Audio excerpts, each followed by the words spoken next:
Welcome to Quaker Disorientation Session 1, Learning and Unlearning Quaker Faith and Practice. In these sessions, I will be offering introductions to Quaker faith and practice, and also an exploration of ways our Quaker practice and history can sometimes get in the way of us manifesting the spiritual potential of the faith.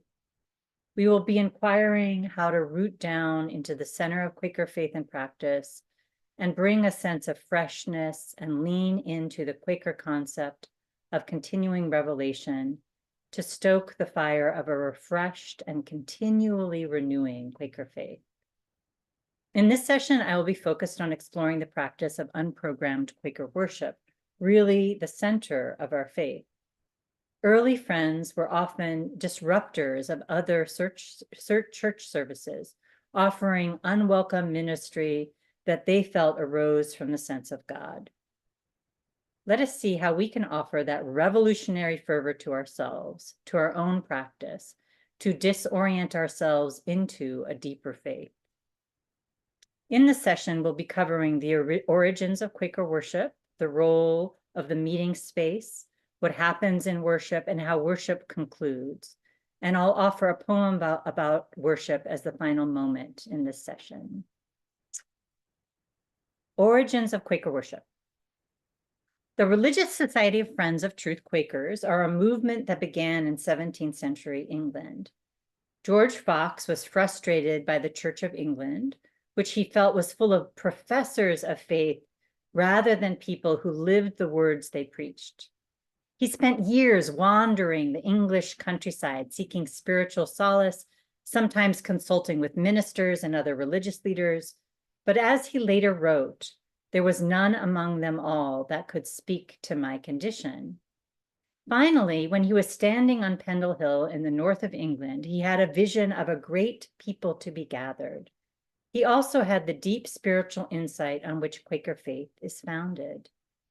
He said, "And when all my hopes in them and in all men were gone, so that I had nothing outwardly to help me, nor could tell what to do, then, oh then, I heard a voice which said, there is one, even Christ Jesus, that can speak to thy condition. And when I heard it, my heart did leap for joy." He had a feeling of a sense of solace and that what he was seeking, he had found inwardly, that Christ could speak to his people himself through an individual's inward spiritual and embodied experience. Though Quaker worship has some similarities to other forms of meditation, it has always been conceived as a collective process, sitting in silence with many souls gathered. Quaker faith has always been collective in its understanding that deep spiritual insights can come through individuals and that the spirit runs through the collective, kind of like a spiritual generator, and that together we can hear more deeply and more clearly what God intends for us to hear. The premise of Quaker worship is that if we sit deeply and settle into the sanctuary of silence, God can speak to each one of us and to the collected body as well.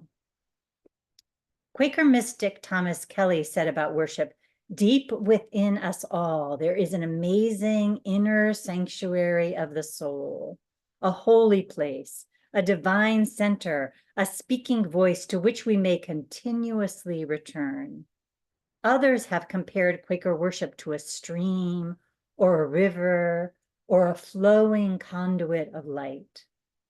Quaker worship is a way to cultivate this practice as elementally a collective one. We need each other to hear God, spirit, higher power, the divine. Meeting for worship is the community search for guidance from the divine, which can be drawn upon for all the acts of our lives. I am a convinced friend, which means that I came to Quaker faith after being raised in another faith. The experience which brought me to Quakers felt deeply mystical and connected to Fox's initial insight. I started my career as an elementary school teacher in Vallejo, California, and my first assignment was to teach summer school, where almost all the students had to be there. I was spiritually exhausted, and I did not do well. On top of falling on my face each day in my classroom, I had broken up with my boyfriend and he had started dating my best friend. I was also facing the structural inequity of the US educational system. And all of that plummeted me into a deep depression. At the time, I felt like my spirit was pea-sized. I could not taste food. I lost a lot of weight that summer and felt fairly inaccessible to myself. One morning, I was driving to work from Oakland, and it was a very clear day. I could see all the way to the Golden Gate Bridge. I drove past a glittering refinery on my left, and the sun rose over a golden hill on my right, and my pea-sized spirit broke open. I felt as though warm water was coursing through my veins, and that spirit was awakening my obscured spiritual self. I wept deeply and knew deep down that I was held by God, by spirit, and that I would be okay. That day changed my life in substantial ways, and I knew about Quakers, and it felt like a Quaker experience, being surprised by the indwelling spirit. And so I began attending worship soon after what felt like a direct experience with God. Some people think that Quakers laid down the ministry, but what we did was lay down the laity, the non-ministers in our faith. We understand that every person has the potential to be a minister, perhaps one who speaks in meeting, perhaps one who offers their ministry in another way. But the brilliance, in my humble opinion, of Quaker worship is leaning into the radical belief that God can speak through anyone. And that sitting in worship is leaning into that possibility, into uncertainty and trust that what happens in that hour or more of worship will bring God to the space and offer what the gathered body needs. Sometimes prophecy, sometimes spiritual tenderness and solace, sometimes grief, sometimes deep expressions of joy, and often simple spiritual insights and a sense of being more deeply grounded in oneself and community. The meeting house. The meeting house is not a consecrated edifice, and if there is anything holy about it, it must be the lives of the people who meet there. When you enter a meeting house or a Quaker meeting space, you will notice the walls are generally unadorned, except perhaps by a clock. The benches or chairs are situated facing one another, not toward the front of the room. There are usually plain windows. Quaker meeting space could be in a traditional older meeting house or in a rented room in another church's basement, or sometimes in a circle of chairs outside. The arrangement of Quaker space is quite intentional, with the understanding that in that space, we will encounter the Spirit speaking through one another, and that could be anyone there, newcomers or seasoned friends. The intention of Quaker meeting space is to not distract from the inward search for God, to offer a plain, spare, often beautiful space to center down and listen for God together. I also sometimes dream of Quaker worship in storefronts in working class or Black neighborhoods. How might that alter the sense of the meeting? How might it deepen our worship? One of the most moving times I've worshiped was outside in Philadelphia downtown with Occupy Philly. Worship beyond the walls of the traditional meeting house can be powerful, can imbue the worship with depth. At the front of the meeting are often facing benches or chairs, where most times those who have care of worship, who open the meeting with a greeting and hold the meeting in prayer, and whose presence is intended to support the body in deepening in worship, will sit.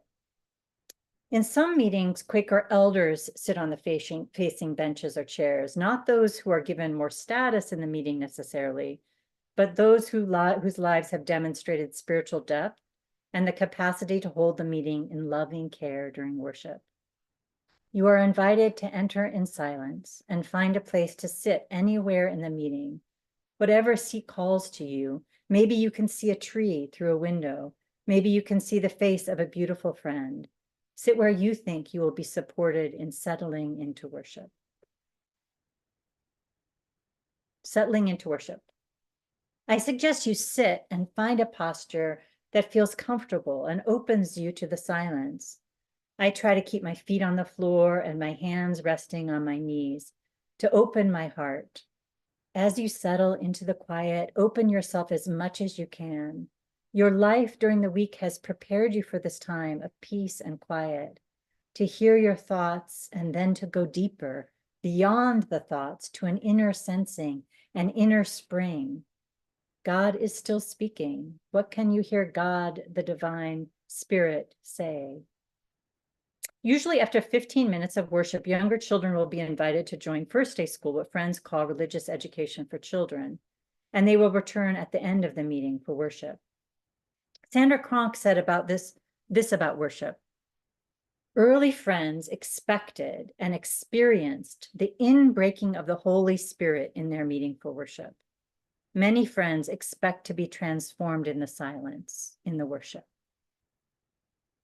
When I first attended Quaker worship, I was fidgety. I saw these serene faces and bodies around me, and my mind just bounced around. As I have worshiped for years, I've come to understand this is a part of the practice. Letting go of anxiety, letting go of an over-busy mind, letting go of the noise of your life. Let the silence assist you in finding a center. Worship is also called expectant waiting worship. We sit in the fecundity of the silence and listen for the inbreaking of the spirit, a breakthrough from our socialized selves to our spiritual selves. We wait for what we cannot know might arise in us in the silence, a profound turning of the spirit, an upwelling of something deeply within us, but also beyond us. Sometimes I've come with a really heavy heart to meeting, felt deep grief or sadness that has sat upon my heart like a weight that felt deeply physical. As I sat in the silence, I let the grief deepen and allowed myself to feel the full heaviness, to just sit with what's there, the sorrow. And after a while, something has shifted in me. An inward stirring has arisen, and the weight of grief or sorrow is metabolized in my body, in the silence, and I find a spiritual insight in that sorrow, and gradually I feel a little lighter. It doesn't always take the pain away, but I feel accompanied, as if there is a spiritual power, inner vessel that is offering me comfort, holding me in love and care. Let the wildness of Quaker silence flow within you. Let it teach you. Let it offer you peace and tenderness and something beyond the edges of your mind, beyond what you already know and perceive. As friends say, sink down to the seed, which means let what is underneath emerge like a seedling emerging from the soil. Let worship surprise you. Zach Dutton talks about how some folks say they don't want to sit in silence because they'd go crazy. He says, good, you should go crazy. If you're not going crazy, you're not actually worshiping.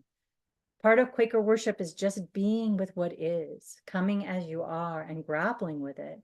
Part of worship is letting it undo you, letting it unravel you, letting what you stand on as a stable get shaken. Expecting worship to be serene, without discomfort, a sense of disorientation, without sorrow or pain, will keep you from experiencing the deep power of worship. Sometimes the normative culture, white culture, can infect Quaker worship. When someone stands and begins their message with something they heard on NPR, I am usually suspicious of the depth that's arising. Not that that can't be deep, but I usually experiencing these messages as arising from the head and not the heart or the spirit. I also listen attentively with messages that start, I think. In my experience, if I am still thinking rather than sensing more deeply, I likely am not accessing a message from the indwelling spirit. Now, it could be, that's what's remarkable, that the spirit can arise in many forms, and it's all about where the words come from. That's what really matters. Jean Toomer talked about the depth of the experience of worship. In our present day lives and meetings, there can be soul-shaking events, he said. The light can invade us. Truth can take hold of us. Love may gather us. Above all, God himself may become real to us as the supreme fact of the entire universe. He said that we are called to worship creatively, and that through worship, our inner life is resurrected, and a living worship connects us with God. Vocal ministry. Sometimes a message rising in you is a message not just for you, but for the body. Quakers recommend 3 tests to discern whether to share the message. Is this message from the Holy Spirit, God, the divine, or from my ego? Is this message just for me or for the gathered body? Is this message for now or later? If the answer to these 3 questions is, this is from the Spirit, it is for the gathered body, and it's for now, then you are invited to rise and stand, and sometimes wait for a mic and share the message you have. And I would advocate not to use these queries to censor a message that you discern is truly from the Spirit. You may have a different inward experience, a sense of being suddenly called to speak, a sense of being pushed off the bench or the chair. I encourage you to find your own connection and process of worship. The term Quaker arose originally as a slur. Early in Quaker's history, an English judge was making fun of the way friends would shake and be transported by the Spirit, sometimes rolling around on the ground, sometimes just visibly shaking. Friends adopted the term for themselves. I find it apt. For me, I have 2 methods to know that a message is meant to be shared. Often I do shake, feel the Spirit as though I am a vessel and the Spirit is bounding through me, trying to get out. I usually sit with such a message until I just cannot resist the call to share it. Other times, a message arises and I feel a deep sense of calm and peace. With such messages, I wait until the message fully ripens within me, and then I share it. Becky Bertha, a Quaker poet, shares this about her process of offering a message. There are times when meetings may have been largely silent for a few weeks, and I don't feel as if I have anything to share either. Then I may ask myself, if I did have a message, what might it be? The answer can take me by surprise. When I find myself with a message that might be shared, I always wait a while, as it's not so unusual to hear another friend speak my mind. This is what Becky says, allowing me to remain silent. Alternatively, a message given by another friend may lead me to feel that mine is even more urgent. If I believe I'm meant to speak, I go over the message several times in my mind. Then I pay attention to my body to see if I can detect a signal that ushers me to stand. When someone speaks a message in meeting for worship, part of the practice is receiving it. After a friend has spoken, it is customary to leave space for that message to settle in the worshipers. Sometimes a message might not resonate or may frustrate or annoy you. Sit with it. See what it has to teach you. If it plants a seed in you for a message, let the message also settle, rather than offering crosstalk or to counter another's message. I have sometimes had experiences of hearing a message that I felt was hurtful, sitting with it, and a message grew in me that was its own message, not an argument, but my own message, fully rising from the Spirit. Let the message sit within you and grow and see what it has to offer you within it. Let it work on you and also let it go and return to the centering silence. The form of vocal ministry is various, sometimes a song, sometimes a dance, sometimes very much like a poem, sometimes a brief story which has within it a spiritual message, sometimes a reflection on a teaching. As you practice, the form may surprise you. Let the Spirit shape your message and rise through you. Terry Nance shares this about her experience of worship. She says, sitting together, waiting expectantly on the Spirit, I think about the importance of listening. As someone trained in dialogue, I know that when I listen intently, sometimes for hours to others, there are times when my listening goes beyond the words being shared, and I am connecting with the inner spirit, perhaps the light of the people with whom I am sitting. I understand more than what they are saying, but what they mean. In meeting, I listen in the silence to hear not the words that are spoken, but the messages from Spirit we are meant to experience. Gathered and covered meeting. Sometimes worship can be so deep that friends feel that they are experiencing a sense of worship gathering together that's profound. The spirit converges, and there is a palpable experience of spirit in the meeting house. I first experienced this in a mid-year meeting at Iowa Yearly Meeting Conservative. I'll go over the different branches and tell you what that means in other sessions. But my first home yearly meeting, we were in a meeting house on a hill with prairie and cornfields surrounding us. It was a very windy day, and it felt as though the Spirit, God the Divine, was whipping around the meeting house, inviting us to deepen. Inside the meeting, there was a sense of feeling the Spirit was moving like that wind.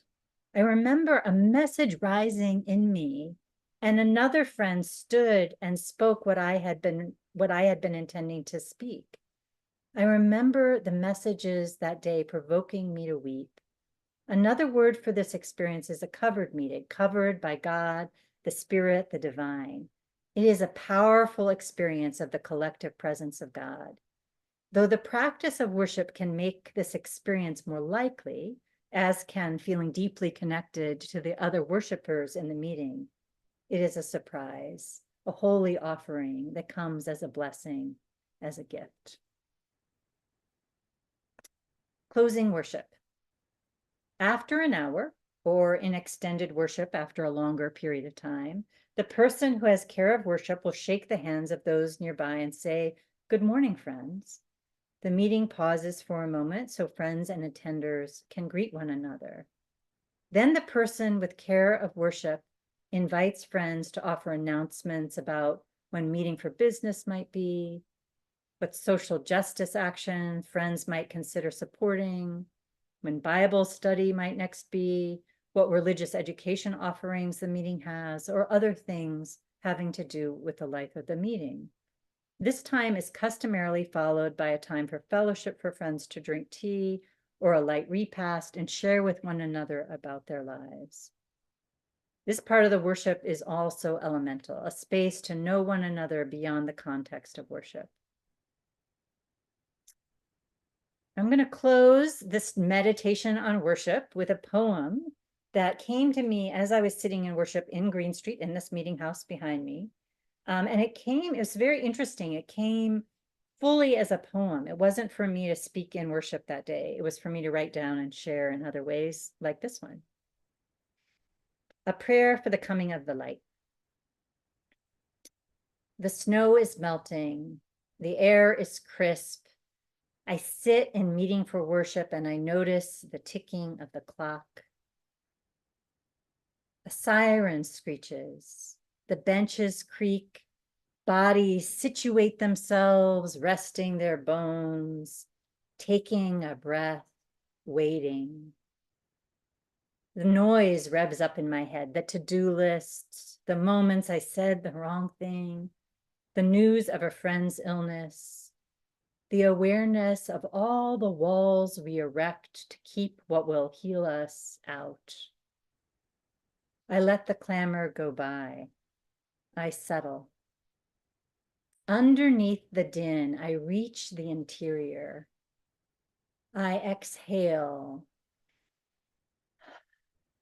and feel the sorrow for the pain of the lost city, for communities denied love, for ancestors with hearts of stone, for all the armor that must fall away for peace. My heart races. I stand and speak. My voice shakes. Hold still. Feel the turbulence of creation. The old world is crumbling. The light is on the edge of slumber. Lend your hands to the labor, midwife the spiritual birth. I sit still shaken. My heart lies down. A hush encircles us. A sparrow trills outside the open door. Thanks for joining this first session of Quaker Disorientation, and I look forward to you joining the rest of them.